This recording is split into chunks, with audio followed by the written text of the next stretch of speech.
ଆପଣଙ୍କ ପିଲା ପଢ଼ୁନାହିଁ କି? ପଢ଼ାର ମନ ଦେଉନି, ଦୁଷ୍ଟ ହେଉଛି, ଚଗଲା ହେଉଛି, ବିଲକୁଲ ବି କଥା ମାନୁନାହିଁ। ମୁଁ କେବଳ ମା'ମାନଙ୍କୁ କହୁଛି, ମୁଁ ଯାହା କରିଛି ଆପଣ ସେଇଆ କରନ୍ତୁ। ଦେଖିବେ ଆପଣଙ୍କ ପିଲା ଯେଉଁ ଚଗଲା ହେଉଛି, ଦୁଷ୍ଟ ହେଉଛି, ପାଠ ପଢ଼ୁନି, ପାଠର ମନ ଦେଉନି, ମାନେ ଆପଣଙ୍କ ପିଲା ମୁଁ ଗ୍ୟାରେଣ୍ଟି ଦେଇ କହୁଛି ଆପଣଙ୍କ ପିଲା ଅଧଘଣ୍ଟେ ପଢ଼ୁଛି, ଘଣ୍ଟେ ପଢ଼ିବ। ଆପଣ ନିଜେ ଅନୁଭବ କରିବେ ଯେ ଆମ ପିଲା ପଢ଼ୁଛି ବୋଲି।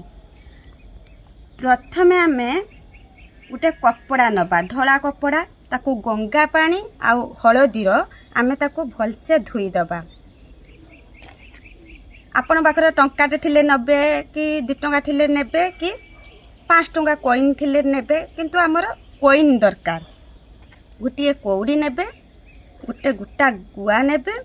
ଆପଣ ପାଖର ଯେବେ ଖଣ୍ଡ ହଳଦୀ ଥିବ ଆହୁରି ଭଲ କଥା। ଯେବେ ଖଣ୍ଡ ହଳଦୀ ନାହିଁ, ଆପଣ କ'ଣ କରିବେ ନା ଗୁଣ୍ଡ ହଳଦୀ ନେବେ।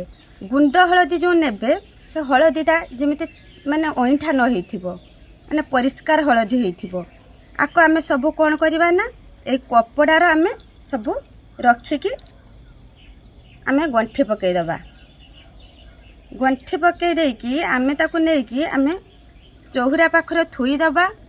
ଆପଣ ଯେଉଁ ଠାକୁରକୁ ଭଲ ପାଉଥିବେ ତାଙ୍କ ନାଁ ଧରିକି ଗୋଟେ ଧୂପ ବୁଲେଇ ଦେବେ। ବୁଲେଇ ଦେଇକି ଆପଣଙ୍କ ପିଲା ଯେଉଁ ରୁମ୍ରେ ଶୋଉଥିବ ସେଇ ରୁମ୍ରେ ନେଇକି ତାଙ୍କ ମୁଣ୍ଡ ପାଖର, ପିଲାର ମୁଣ୍ଡ ପାଖରେ କିନ୍ତୁ ରହିବା ଦରକାର। ଆଉ ଗୋଟେ କଥା, ମାନେ ପିଲା ମୁଣ୍ଡ ପାଖରେ ରହିବ।